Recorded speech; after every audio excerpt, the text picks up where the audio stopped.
Estátua da Liberdade partiu. A viagem está muito tranquila. Vamos chegar logo. E não era essa a Estátua da Liberdade. É outra. Vamos tentar de novo. Estátua da Liberdade partiu. Parece que agora estamos indo na direção certa. Chegamos. Agora sim, vamos começar. Bom dia, pessoal. Eu estava vendo ontem algum lugar no Twitter que estava dizendo se o Rio de Janeiro fosse um país. Aí dava assim, quais países têm o mesmo território, quais países têm têm a mesma população, quais países têm o mesmo PIB. Não sei, apareceu o Butão lá. Não me lembro em qual dessas classificações que apareceu o Butão. Como é que está o Butão, Eustáquio?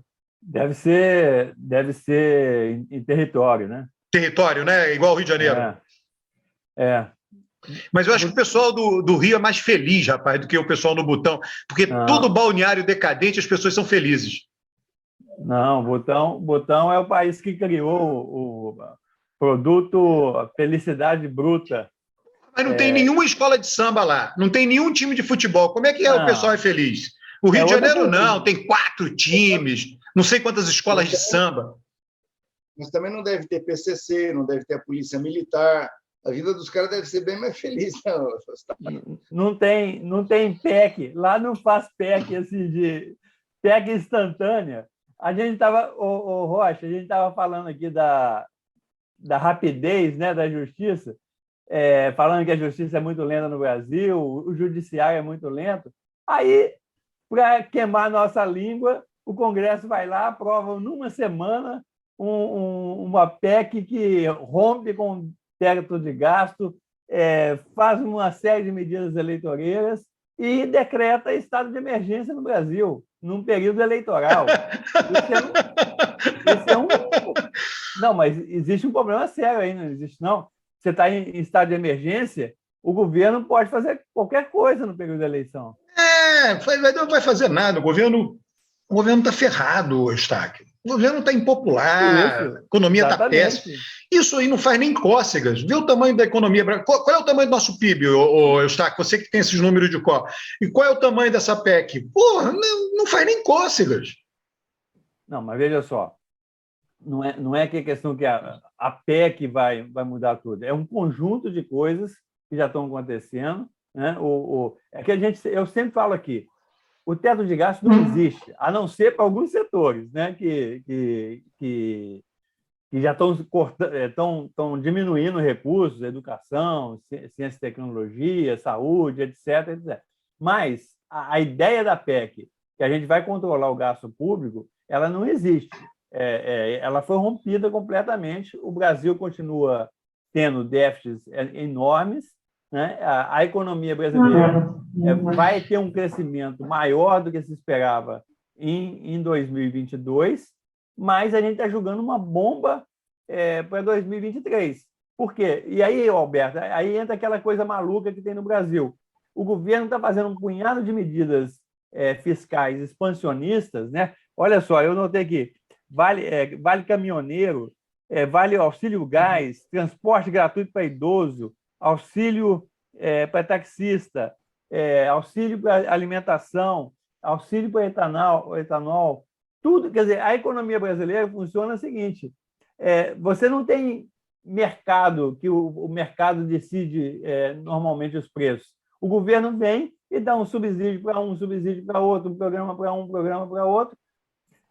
Enquanto isso, óbvio que isso vai ter um efeito inflacionário. Aí, enquanto isso, o Banco Central vem e aumenta a taxa de juros. Né? Então, nós vamos entrar o ano que vem numa seguinte situação, com a possibilidade de uma recessão, com déficits fiscais enormes e com a taxa de juros extremamente elevada. Então, a gente está julgando o problema para o ano que vem, né, para a gente contornar a situação agora no período eleitoral. É muito grave. Não, e que não vai ter efeito nenhum, quer dizer, Bolsonaro vai perder mesmo assim. Então, é uma medida inócua, né? É uma medida que piora a situação do doente sem resolver a situação do médico. O médico diz, não, eu vou cuidar do doente, o doente vai melhorar, e aí, portanto, ele vai me manter como médico. Não, ele não vai, ele vai trocar o médico. Exatamente. Se você está com uma febre porque você tem uma doença que está provocando essa febre, não adianta você simplesmente dar um analgésico.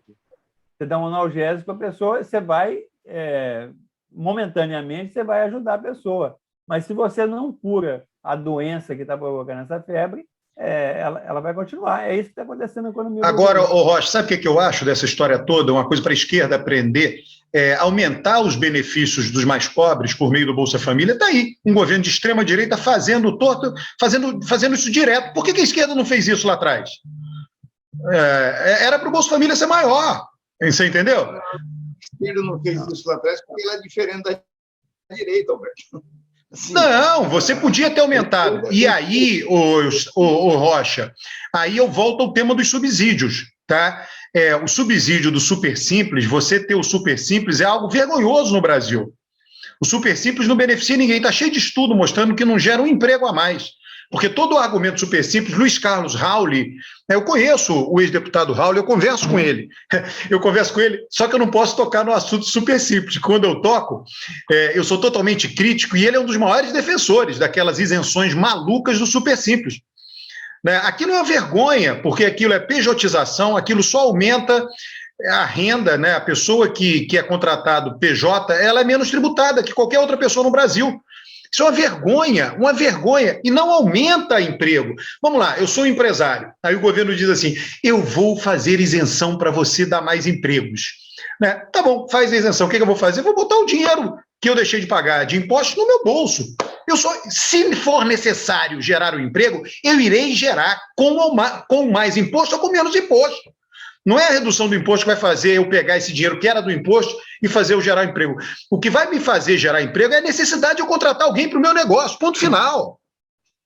Olha, em relação a isso que você está falando, eu acho o seguinte, quando eu olho, você não julga um governo ou uma figura de Estado por um ato, 2 atos, você julga pelo conjunto da obra. Né? O que nós esperávamos da esquerda quando ela chegou ao poder? Que ela aplicasse, né, aquele discurso que ela tinha de uma ética superior, ou seja, que não se envolve nas maracutaias de financiamento da política que a direita normalmente no mundo inteiro se envolve. Né? E o que ocorreu foi que não aconteceu isso. Né? O PT se embrenhou nesse modo de financiamento de campanha que nós tínhamos no Brasil e foi uma tragédia. Né? Agora, você não julga o PT por isso, você julga o PT pelo que ele fez no governo. Ele cometeu erros e cometeu acertos. Né? E foi a primeira vez que a esquerda governou o Brasil. Né? E terminou com a direita insatisfeita, certo? E caçando a presidente Dilma num golpe, claro. Né? Esse troço aí das emendas, orçamento secreto. E agora, essa PEC que acabaram de provar, certo? Isso aí desmoraliza completamente todos aqueles que votaram pelo impeachment da Dilma. Essa gente perdeu completamente a moral para falar da Dilma. Né? E perdeu completamente a moral para falar de teto de gastos, de ética. Certo? O que eu acho que tem que ter agora, voltando à esquerda para o poder, ela tem que corrigir, olhar no retrovisor, ver o que ela fez de errado, o que não deve ser feito, certo? E caminhar. Mas, Rocha, veja só, eu não estou nominando aqui, eu só estou dizendo assim, você tem subsídios para quem não precisa de subsídios. Esses subsídios, eu acho que politicamente é difícil reduzir, o lobby é muito grande. Bom, já que é difícil reduzir, sejamos realistas, reduz incrementalmente. Tá, reduz, eu falo, 2 pontos percentuais por ano, 1 ponto percentual por ano que seja, mas tem que dar um sinal nessa direção. O primeiro ponto é o seguinte, o primeiro ponto é olhar como é que vai ficar a representação no Congresso.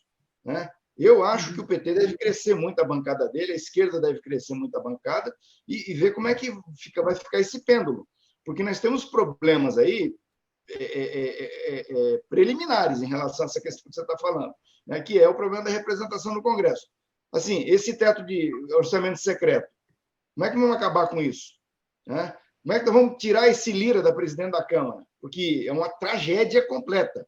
Certo? Eu não me lembro, certo, de um presidente tão deletério para as instituições, né? Se você pensar em Montesquieu, como esse Lira. Certo? O Severino Cavalcante um fichinha. Certo? Do que está acontecendo na Câmara.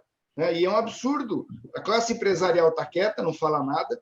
Eles estão estuprando o orçamento de 2023 e ninguém fala nada. Você não vê um banqueiro pronunciar nada, você não vê um grande empresário pronunciar nada. Por quê? Porque essa gente não vale a comida que come. Eles estão querendo o meu pirão primeiro. Não tem ninguém protestando como está acontecendo no Brasil. Eles vão cobrar teto de gasto do Lula. Eles não têm vergonha na cara. Tá? Então, é o seguinte, esse é o problema. O Brasil é isso aí, essa complexidade.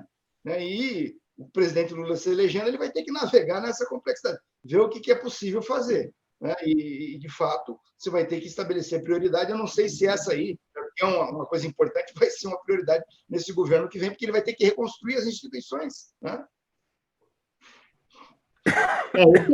Deixa eu só complementar que nada disso faz crescimento. Vocês percebem que o grande desafio para matar a fome é o crescimento. Volto a dizer, o Brasil vem desindustrializando. É aí que está o emprego, gente. Na agricultura não tem um monte de emprego, é na indústria que está o emprego. Ele vem desindustrializando já há algum tempo e agora em queda livre. Então, como é que a gente faz? Não é com teto de gastos para a educação. Por quê? Porque para eu industrializar, eu preciso ter uma massa de pessoas com formação. E eu não tenho isso no Brasil. Um dos países que tem menor percentual de gente com curso superior aqui da América Latina. Márcia, deixa eu te contar uma coisa que ontem eu soube de um estudioso da China. Ontem eu fui no Happy Hour, etc. Tem um economista chapa meu, estava lá conversando. Isso aí é uma coisa importante. Eu não sei se o Eustáquio é um estudioso, talvez saiba disso, né? O Rocha, eu não sabia, não sei se você sabe, a China, sei lá, desde Deng Xiaoping, né, ela mandou para os Estados Unidos 1 milhão de estudantes. Né? Aí o que aconteceu? Né? Voltaram 250 mil. 750 mil ficaram nos Estados Unidos. Né? Aí o que isso cria uma rede de relações? Isso tudo é nerd, né? Aí, Márcia, quem são esses 1 milhão? Não é 1 milhão para estudar ciência política, sociologia, antropologia, não é nada disso. Né? 1 milhão para estudar engenharia, biologia, medicina, física, né? É o que puxa o desenvolvimento. Aí esses 250 mil voltam e mantêm as relações, que não é estudar, fazer graduação só, é mestrado, doutorado. Aí mantém as relações com os 750 mil que ficaram nos Estados Unidos. Detalhe, aí a China, né, continental diz, a gente não tem empresário aqui. Né? Onde estão nossos empresários chineses? Estão em Taiwan, estão em Hong Kong. Então vamos trazer alguns de volta aqui para fazer as empresas? A gente está cheio de empreendedor brasileiro em Miami e em Boston. Gente que teve muito sucesso no Brasil, disse aqui, esse país me segura, eu tenho que... Você tem que fazer isso, mandar. Brasil manda 150 mil, volta 70 mil, né? E traz essa turma que está em Miami, em Boston, né? Sei lá, 10% dos que estão, a tua empresa agora vai ser no Brasil. Cara, isso tem que ser feito, isso é uma articulação que precisa ser feita. Né? Não tem mistério, a China já mostrou o caminho. É só copiar. Agora, não vai ser 1 milhão, menos. Tentou fazer isso. Teve um programa chamado Ciência Sem Fronteiras. A ideia era essa. Mas aí tu não completa a ideia. Tu manda pessoas, se mandavam alunos de graduação para o mundo inteiro, mas às vezes, né, o aluno ou a aluna ia para um lugar não muito bom, não tinha monitoramento de onde ia, o que ia fazer e o que ia acontecer quando voltasse. Voltaram. Hoje em dia eu tenho alunos que estão terminando o doutorado e que fizeram um pedaço da sua graduação de Sem Fronteiras. Maravilhosos. Só que eles vão embora do Brasil. Por quê?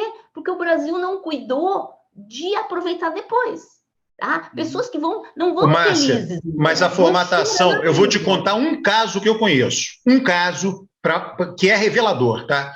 Eu tenho parentes no Ceará, uma família muito conservadora, gente que tem a formação lá, meu pai teve muitos irmãos, então muita gente foi para o mundo militar para sobreviver, então é gente muito conservadora. Não tinha Bolsonaro na época do Ciência Sem Fronteiras. Pois bem, né, filhos de primos meus foram para o Ciência Sem Fronteira.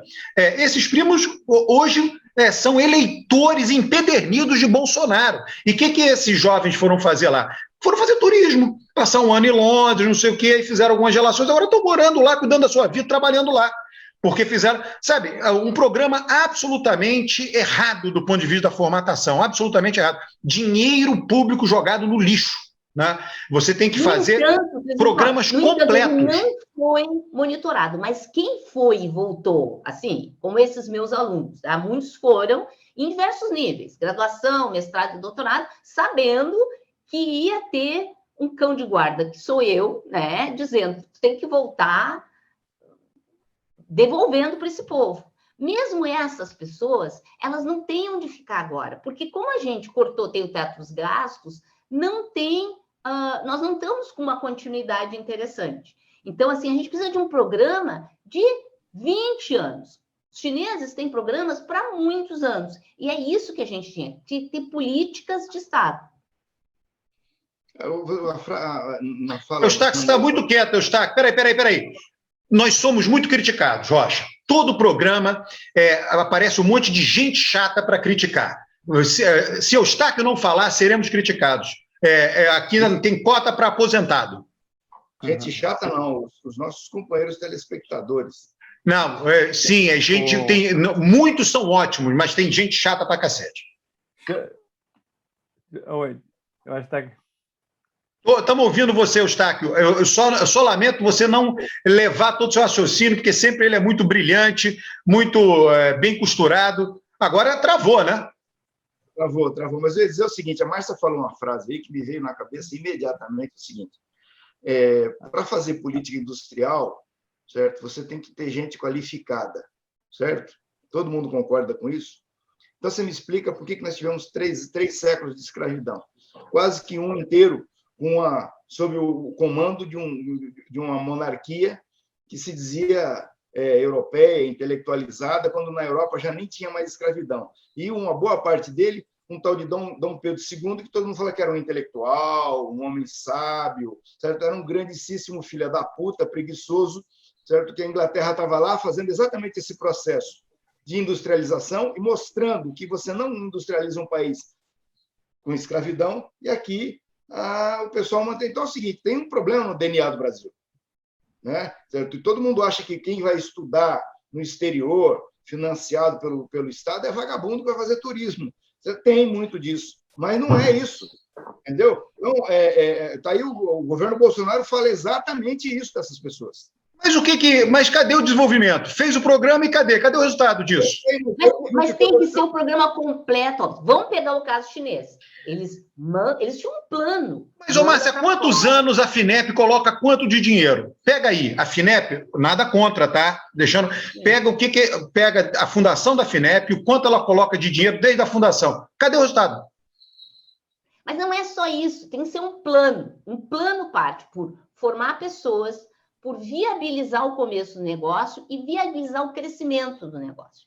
Nós temos problemas nesse plano. Um dos problemas desse plano, de vez em quando, tu mencionas, que é o fato de que banco ganha muito dinheiro. Hoje em dia, é mais fácil para esse teu empresário do Super Simples embolsar, que quer dizer colocar no banco e ganhar mais, do que reinvestir para o crescimento do negócio dele. Tá? Então, não vale a pena tu reinvestir. Não vale a pena o risco. Gente, produzir indústria de ponta, ou mesmo não de ponta... Eustáquio, Márcia, eu vou interromper você. Eustáquio, o que está acontecendo com você, Eustáquio? Não, é que a minha internet estava caindo aqui, eu toda hora tinha de parar. Desculpa de bêbado é copo pequeno, porra. Você tem que falar, Eustáquio. Não, mas eu tenho de respeitar a Márcia. A Márcia estava completando o raciocínio ali, depois eu falo. A Márcia não tem mimimi, a Márcia sabe se virar, né? A pior coisa que tem é a pessoa que você diz, não, vamos proteger a pessoa. Não, a pessoa sabe se virar. Se você for lá e fizer alguma coisa que ela não gosta, ela vai reclamar, pô. Ela sabe se virar. O cara está te chamando de machista por tabela, Gustavo. Quem? E todos nós sabemos quem é o machista da sala. Não tem machista nenhum aqui, não. A Márcia sabe se virar. A pior coisa é que tem alguém que não vou recorrer a alguém para me proteger. Isso aí é papo furado. Não. Mas veja só, tudo isso assim, eu sempre falo, existe uma coisa por trás da China, porque a gente pega um exemplo, essa questão de mandar alunos para o exterior, mas isso é apenas uma coisa. A China fez uma série de coisas ao mesmo tempo. E eu sempre chamo a atenção o seguinte, uma coisa que é fundamental é a taxa de poupança e a taxa de investimento interna do país. A China, isso o Barbosa Lima Sobrinho tem um capital que chama assim, o capital faz em casa. Isso tem mais de 50 anos. Ele explicou, o capital faz em casa. Então, o que a China fez? ela fez uma série de políticas, não dá aqui para a gente falar de tudo que ela fez, mas ela garantiu que tivesse altas taxas de poupança e altas taxas de investimento. E isso significa o quê?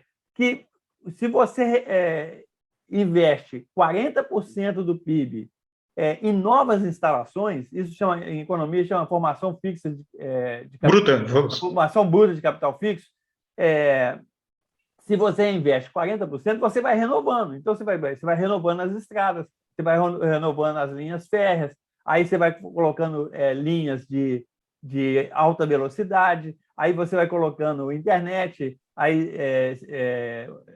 5G, depois 4G, depois 5G, já preparando o 6G. Tudo isso precisa de ter muito dinheiro para fazer todo esse investimento. E para que é o seguinte, é isso que a Márcia estava falando. Você tem um programa completo, você vai formar a base da sociedade com ensino de qualidade fundamental, de segundo grau, etc. Vai colocar muita gente na universidade, depois no mestrado, doutorado, e essas pessoas vão ser ocupadas nessas empresas que estão fazendo altos investimentos, inclusive inteligência artificial, e energia renovável, etc. Então, o segredo da China é a alta taxa de investimento. É o país que tem as maiores taxas de investimento. E o Brasil é o que tem mais baixo. Veja só, Eustáquio. Mais baixo é o seguinte, agora, Alberto, esse ano de 2022, nós estamos batendo recordes de menores taxas de investimento do mundo. Então, é o seguinte, não vai gerar emprego ano que vem, nos próximos anos, se a gente manter essa taxa de investimento, e nós não vamos segurar no país as pessoas mais qualificadas, os empresários que você quer trazer de Miami. Não vai segurar. Ô, Eustáquio, deixa eu só fazer uma ponderação que você falou, trazer aqui. Uma vez estava lendo um texto daquela economista, né, Dreid McCloskey, né, que é conhecida, ultraliberal, né, a Folha agora botou de articulista, é uma propagandista, etc. Bom, mas em todo caso, é uma pessoa renomada, né, em que pese o fato de ser propagandista e muitas vezes resvalar por uma coisa sem fundamento, né, ela historia o capitalismo, né?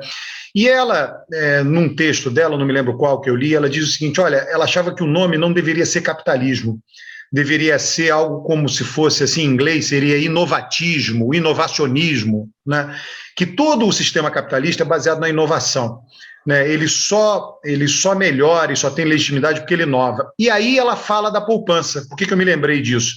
Ela vai dizer, olha, existem penduricalhos aqui e acolá. Ela vai dizer, eu só estou te trazendo isso, tá? Eu não estou dando razão, só para a gente ponderar aqui. Ela vai dizer lá pelas tantas, olha, o pessoal diz que para ter desenvolvimento precisa ter taxa elevada de poupança, precisa ter A, B, C. Olha, tudo isso é supérfluo diante da inovação. Tem que inovar. Né? Ela diz, o sistema é todo feito para inovar. Se você não inova, você não avança.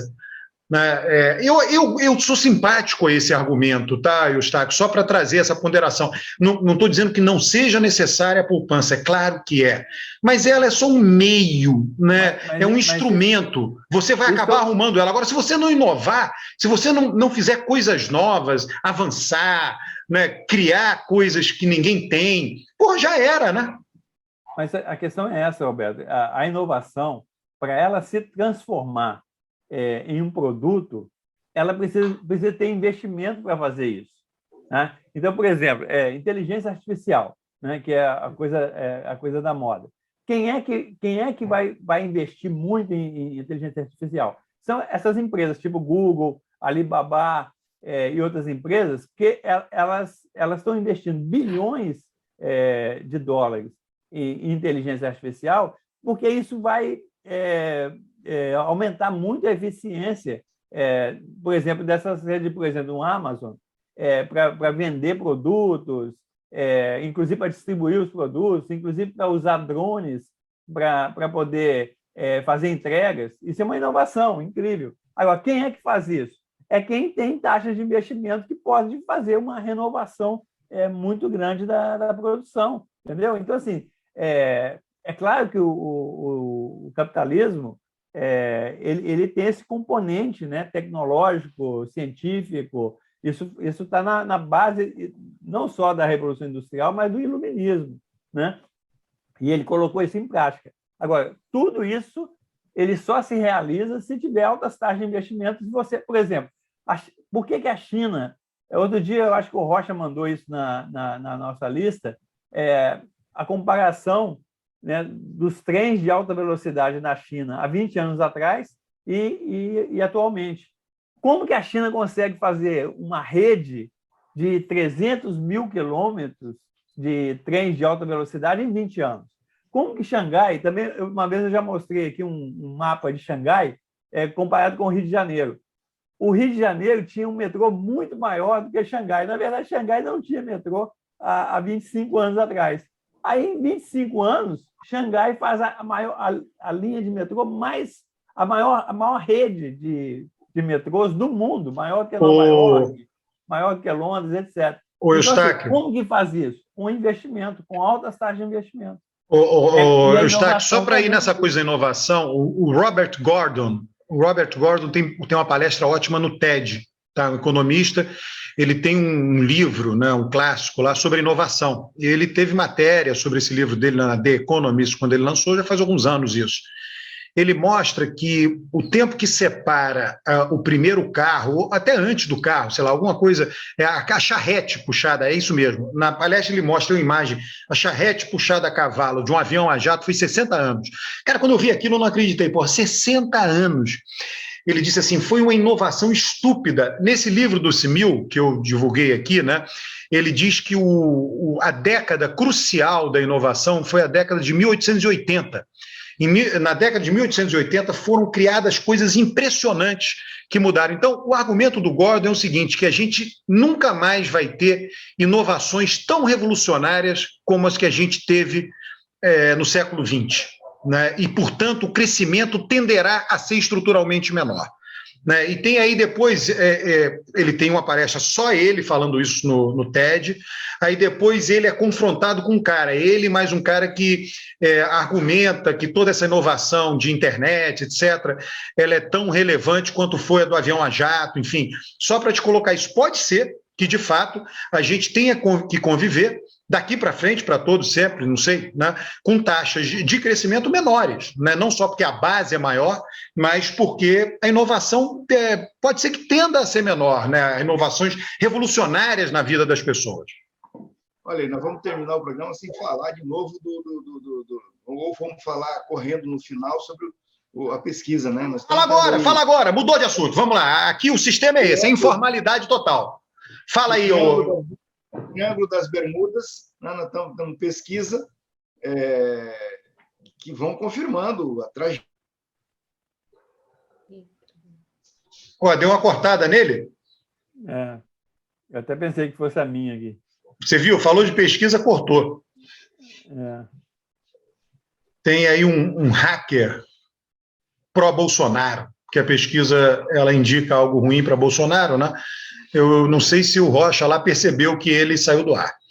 Mas vamos deixar o Rocha voltar, já ele volta, ele traz o tema da pesquisa, mas a gente pode variar um pouco o tema. O que você tem em mente aí, Márcia? O que você tem em mente aí, Eustáquio, para a gente variar? Misoginia, o que vocês acham? Essas últimas semanas a gente tem sido soterrado, né, com esse tema, parece que combinaram tudo o mês de junho, vai ser agora, eu acho que vai ter que ser o junho, não sei que cor, né, do número de eventos, que começa com a nossa discussão da semana passada sobre a questão de aborto, e agora com essa... Ô, Márcia, você sabe que esse Pedro, as pessoas de São Paulo, ontem eu tive tomei um café com uma pessoa do mercado financeiro de São Paulo, que conhecia ele já daqui de São Paulo, né, Santander, o apelido dele era Pedro Maluco. Né? E no Santander, parece que na Caixa, ele estava com o apelido de Pedro Garagem, que as pessoas pegavam ele na garagem da Caixa, né? Enfim, fazendo essas coisas que está saindo na mídia aí, né? Uma loucura isso. E eu acho que ele corre o risco de ser preso por conta de obstrução da justiça. Mas assim, não vamos dizer que ele é uma exceção. A gente fez um estudo aqui na minha universidade, que eu oferto a qualquer universidade que se disser melhor que a nossa, em que a gente mostra que 50% do corpo de docentes, discentes e técnicos administrativos já sofreram assédio moral e 10% assédio sexual. Então, e se alguém achar, não, a universidade que é horrorosa, ofereço o questionário para passar na sua grande empresa. Não acho que os números serão tão melhores assim. Há desafio. Então, assim, é uma doença de muitas instituições e que a gente, principalmente o assédio moral, 50%, gente. Ô, Márcia, você viu uma notícia que saiu umas 2 semanas atrás, eu acho que foi em Goiás, não sei se foi Aparecida de Goiânia, teve uma palestra sobre assédio sexual, importunação sexual numa escola, né? Não sei se você viu isso, para adolescentes, etc. Acabou a palestra, várias meninas abordaram lá o palestrante, os organizadores, disseram, porra, isso já aconteceu comigo, isso já aconteceu comigo. Um negócio escandaloso, saiu na imprensa isso. Impressionante isso, impressionante.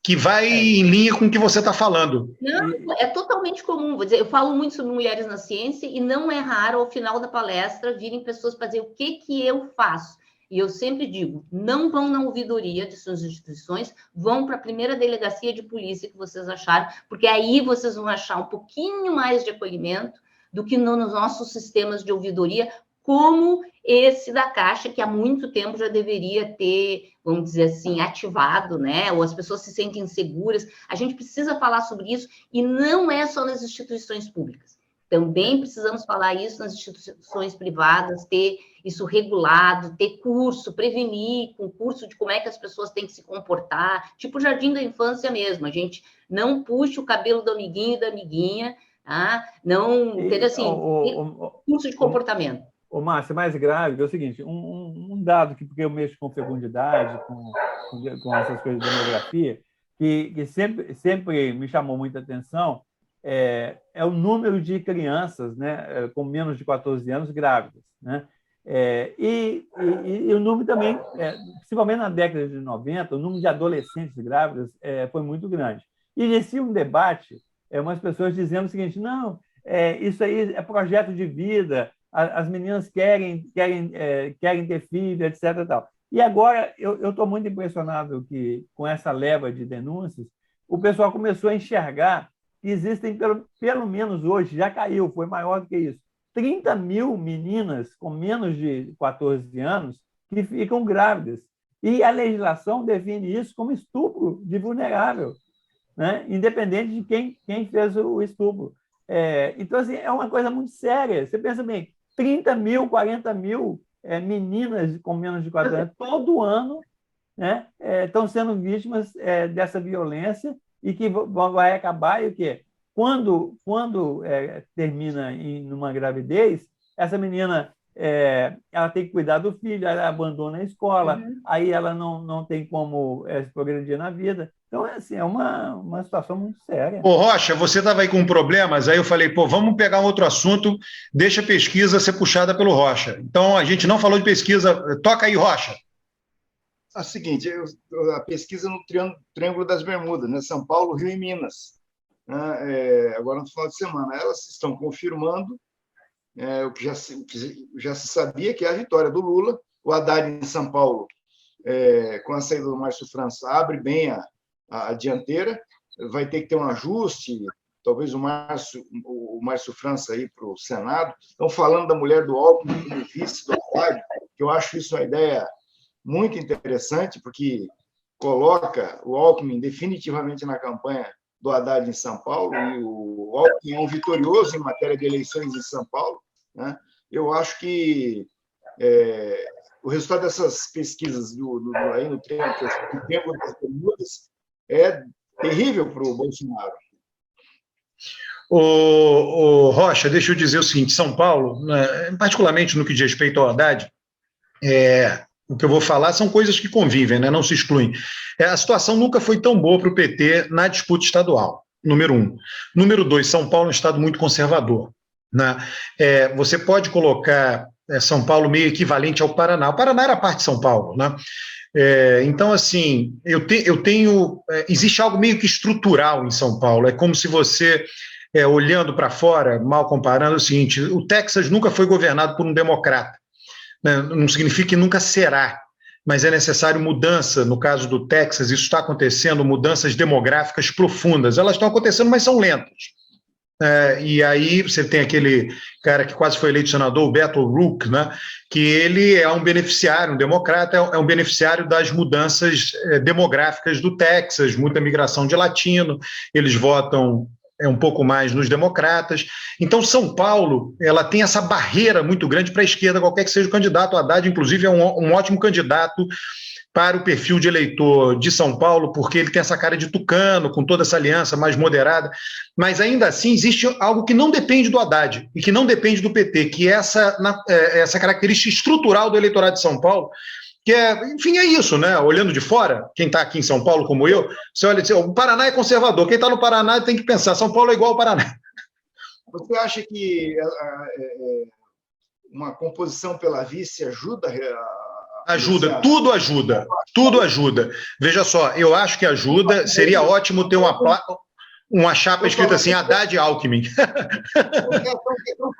falando aí em colocar alguém do PSOL de vice. Eu acho horrível a aliança com o PSOL, tá? Eu sei que... Mesmo a Marina Silva, que estava sendo cogitada para ser vice do Haddad, péssimo. Porque o agronegócio entendeu? O agronegócio já não vê com bons olhos, obviamente, a candidatura do PT em São Paulo, imagina com a Marina de vice. Agora, a questão não é essa, por exemplo, o pessoal, de novo, né, uma coisa é realpolitik, outra coisa é análise, né?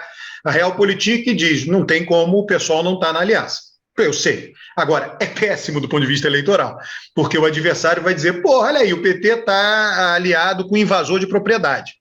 Enfim, fazer o quê, né? Mas que é ruim, é. Agora, isso já está precificado, né? Porque o PT sempre teve aliado ao invasor de propriedade. Né? Sim, mas vai para a campanha, né, Rocha? É o que eu estou dizendo, vai para a campanha. Você tem que buscar se moderar, não tem jeito, né? O Alckmin é o cara do Pinheirinho, né? Agora é o Pinheirinho da junto com o Lula, né? Não, aí você... Tudo que você puder fazer para ficar mais conservador é melhor. Né? O que não assegura vencer, porque tem isso, tá, Rocha? Do ponto de vista das pessoas que estão no mundo político, se você perde, aí no final vai todo mundo dizer: viu, ficou conservador e perdeu, não adiantou nada. A gente conhece esse argumento. Né? Aí tem que escolher, né? Como se diz, a Maquiavel, chama-se escolha trágica. Escolha trágica é um termo da ciência política, é o mal menor. Qual é o mal menor? A experiência que a gente tem desde José de Alencar, na vice do Lula, né, Márcia, é de vitória. Todas as alianças são, de lá para cá, as alianças são essas. Qual é a diferença do tempo da ditadura? É que no tempo da ditadura, a esquerda era caudatária dos liberais democratas, que eram os protagonistas do processo todo, controlavam o MDB e tal. O PT traz uma novidade nesse sentido, porque ele é o protagonista, a esquerda é protagonista, e os liberais que vêm para essa aliança vêm como caudatários do PT. Né? Então, às vezes tem gente de esquerda que tem uma dificuldade enorme de entender isso, entendeu? Rocha, eu vou dizer assim, um candidato para mudar a imagem, um candidato de esquerda, eu não sei, eu acho que a esquerda não permite o que eu vou dizer. Você tem que ter dois elementos no discurso, no estado de São Paulo, dois elementos no discurso mais conservadores. Elemento número 1, a ideia de empreendedorismo, não empreendedorismo do catador de papel, né? Porque isso não é empreendedorismo quando a esquerda utiliza isso. Não estou dizendo que esse catador de papel não seja empreendedor. Na verdade, quando a esquerda faz o discurso do empreendedorismo do catador de papel e do camelô, ela está fazendo o discurso de assistir os mais pobres. Basicamente é isso. Não é esse empreendedorismo do discurso o empreendedorismo do discurso que a esquerda precisa fazer em São Paulo é desburocratizar, né, apoiar o empresário, apoiar o comerciante, o empresário. Né? Então, esse é número 1. Eu acho difícil, porque ela sempre vai vir com essa coisa do catador de papel, do pipoqueiro. Né? É fora disso, tem que ir além disso. E a segundo, né, é um discurso mais duro de lei e ordem. Tá?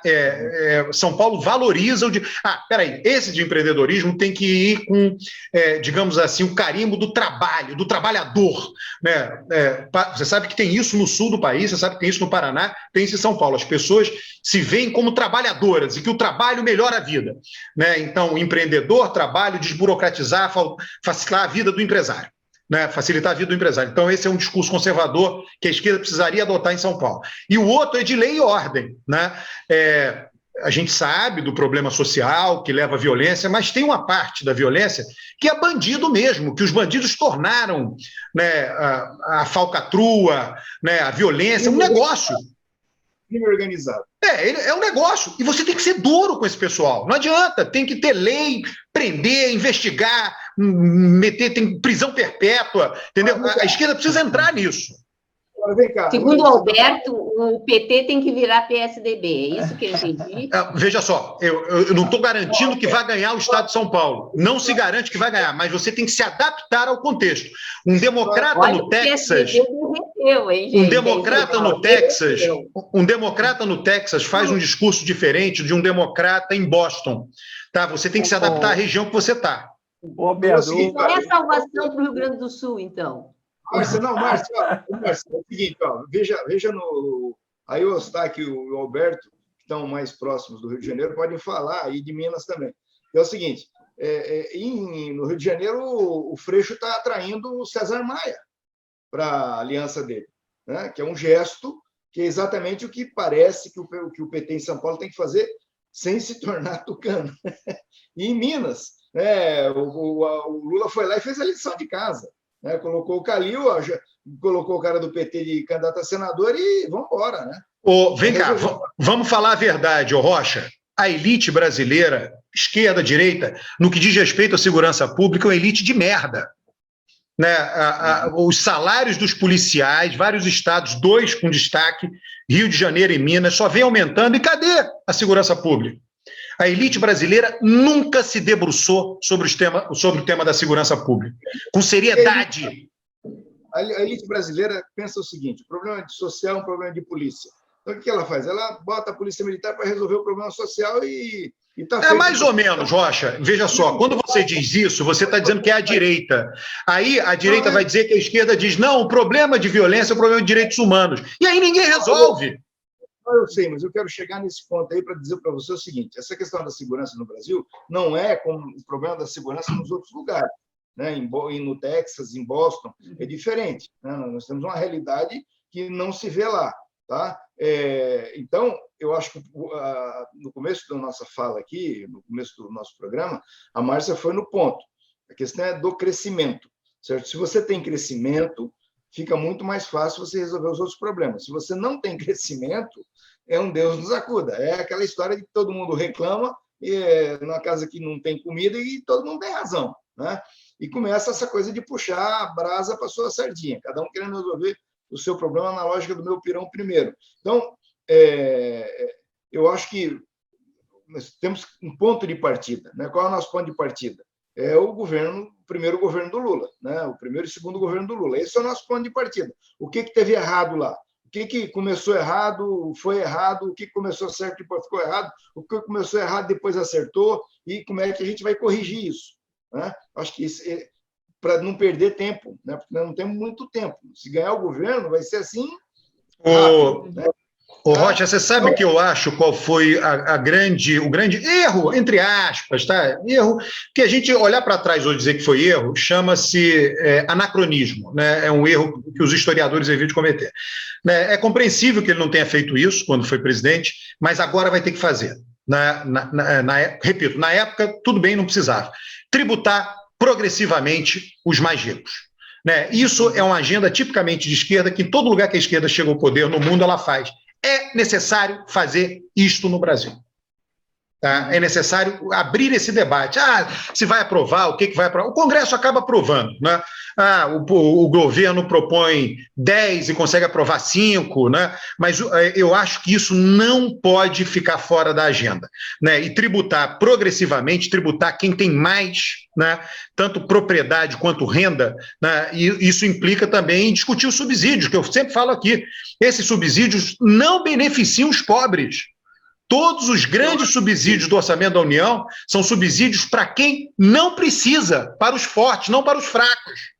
Eu acho o seguinte, nós chegamos, não sei se vocês concordam com isso, mas é um momento singular para discutir essa questão, porque nós estamos na seguinte cena: nós tivemos o primeiro e o segundo governo do Lula, os governos da Dilma, onde houve a introdução forte de programas sociais de inclusão, né, social, e as pessoas mais pobres foram incluídas no orçamento e gostaram, né, e elas sabem o que significa você tá no orçamento e está fora do orçamento. Agora eles estão fora do orçamento, né? Então, para incluí-los no orçamento, você tem que fazer o quê? Ter receita. Como é que você vai ter receita? Tá aí. Eu acho que é um momento muito, muito interessante de discutir isso. O Lula ganhando a eleição, ele vai ter que vir. Eu concordo plenamente com isso. Tem que vir com essa discussão na primeira hora, né? Dizer, nós precisamos ter um país mais justo. Para ter um país mais justo, as pessoas que ganham mais, que têm mais, precisam contribuir mais. Ô, Rocha, eu sei, eu respeito muito, né? Acho que ele teve um desempenho brilhante na CPI da pandemia, o senador Omar Aziz. Ele é do Amazonas, a tarefa dele como representante do Amazonas é defender a Zona Franca de Manaus. Tá? Eu sei que isso faz parte, ele é um político. Se eu fosse ele, faria o mesmo, né? Mas eu não sou ele. A Zona Franca de Manaus é um atraso de vida para o país, né? A Zona Franca de Manaus, ela pega componentes importados, monta em Manaus, né, e distribui e vende para o Brasil. Isso é absolutamente ineficiente, patético. Chama-se maquiladora que não gera divisas para o país. O México tem maquiladora, mas o México, a maquiladora, gera divisas. Mas que tal você colocar a discussão, o que nós temos que fazer para transformar a Zona Franca de Manaus como é a Zona Franca do México, em vez de acabar com ela, porque acabar com ela é uma confusão para o governo enorme. Você reduz os subsídios 1 ponto percentual ano a ano. Precisa ter um plano para desenvolvimento. Precisa ter um plano. Assim, vamos trazer justiça social? Sim. Vamos, junto com isso, ter um plano de como é que nós vamos voltar a crescer. Isso significa usar essa formação de recursos humanos para gerar uma industrialização. E nós vamos ter que apontar para alguns setores, gente. O Brasil hoje não produz chip. É uma vergonha. Ô, Márcia, deixa eu ligar o que você acabou de falar com o que o Rocha falou. Né? O Rocha vai dizer, o que fazer com a Zona Franca de Manaus? Acabar. Sabe por quê, Rocha? Acabar assim, eu estou caricaturando, é uma hipérbole. Você, aos poucos, acabar. Né? Dá chance para eles se readequarem. O que é mais eficiente? Você pegar aquele imenso subsídio da Zona Franca de Manaus, dá para ela, porque é uma maquiladora, a maquiladora não leva nenhum país a se desenvolver. Tá? O México está aí cheio de maquiladora e continua sendo México. Tá? E pegar esse subsídio e levar para os chips, que a Márcia acabou de falar. É o seguinte, é muito melhor para um país subsidiar a fabricação de chip do que subsidiar a Zona Franca de Manaus, meu Deus. Os recursos são escassos. Você não tem recurso para todo mundo. Maquiladora não desenvolve país, ainda mais uma maquiladora para dentro, que é a Zona Franca de Manaus. Sequer é uma maquiladora para fora. É tudo errado. Você pode levar a indústria de chip para lá. Qual é a dificuldade? Chama o pessoal de Manaus. Não é fácil, não é. Gente, não é fácil produzir. Estamos falando de um país que produz menos doutor em microeletrônica do que algumas empresas que tem nos Estados Unidos. Quem são os grandes produtores hoje de chip é Coreia, com a Samsung, e Taiwan. Nem a China, e os Estados Unidos, obviamente, mas a China tem um programa lá, tem não sei quantos anos, com todo o dinheiro que eles têm, eles ainda não conseguiram internalizar toda a produção. Tanto é que a indústria mundial, agora na pandemia, sofreu por falta de chips, porque isso aí é coisa dificílima, produzir chips. Eu sei, sabe, mas se a gente tem que focar em alguma coisa que a gente consiga protagonizar e, a partir daí, investir nessa indústria. Poderia ser isso, poderia ser fármacos. A gente não produz aspirina, gente. Poderia ser, entendeu? Assim, começar a investir seriamente em fazer o crescimento industrial em áreas de ponta, porque nós vamos ficar dependendo eternamente de material vindo dos outros para ficar fazendo montagenzinha, bricolagem aqui Márcia, no Brasil. A gente não produz fertilizante que a gente precisa para o agronegócio. Então, assim, são coisas assim que basta produzir que já tem o mercado. a gente não consegue produzir um fertilizante. E mais Rocha, isso, se você poderia ter uma política que o Estado dissesse assim, olha, para ajudar essas indústrias, X% das compras do Estado vão favorecer a indústria nacional. O que não acontece agora. Agora, quando eu vou fazer uma compra, eu preciso de 3 orçamentos, eu tenho que ficar com o mais baixo, que usualmente é de uma empresa externa. Eu não consigo, nem que eu queira, favorecer a pequena indústria nacional. O Estado poderia ajudar nisso, entendeu? Ajudar a crescer, favorecendo na própria compra do Estado. Ô, Márcia, deixa eu só... Pessoal, vamos tentar caminhar para o final, para a gente, de fato, conseguir fazer menos que 1 hora. Mas deixa eu só comentar, Rocha, eu não sou político, tá? Opinião do Stack sobre a questão do Freixo, com o César Maia lá no Rio de Janeiro. Não, peraí, rapidinho, só esse negócio dos subsídios, tá? Só para a última fala minha sobre esse tema. O meu papel não é... O político, ele sempre fala pensando na viabilidade política, meu papel não é aqui do político, é do pensador, né? Pensar as coisas meio conceituais e, eventualmente, fazer hipérboles e caricaturas. Vamos supor que, da noite para o dia, você fosse capaz de acabar com a Zona Franca de Manaus e pegar todo o subsídio dela e levar para outro lugar no orçamento. 30 bi de subsídios anuais. Tá? Você pega esses 30 bi, diz, não tem mais, ano que vem não vai ter mais, se virem, vocês são fortes, são poderosos, todo mundo aí tem curso superior, todo mundo é empresário, os funcionários, todas aquelas fábricas têm curso superior, eu vou levar para quem precisa, eu vou pegar esses 30 bi e vou dar para o Bolsa Família. O que seria melhor para a economia? Porra, dar esse dinheiro na mão da turma do Bolsa Família que ia consumir e ia dinamizar a economia do Nordeste e do Norte. Só que isso não é feito. Bom, só completar o que a Márcia falou, negócio de crescimento, é o seguinte, não é só crescimento, né? É crescimento com respeito do meio ambiente. Então, é mais complicado ainda um pouquinho, porque você ainda tem que combater as áreas mais poluidoras, mais inimigas do meio ambiente, então, e favorecer aquelas mais amigáveis do meio ambiente. Rocha, aqui no Rio, tem problema a mais do que o César Maia, né? Que tem o problema do Senado, né? Tem Molon querendo ser candidato, que é o PT querendo ser candidato ao Senado. Então, assim, a costura aqui é mais complicada do que simplesmente o César Maia. E tem ainda o prefeito do Rio, né? O Eduardo Paes, para ver como é que encaixa o Eduardo Paes nesse processo.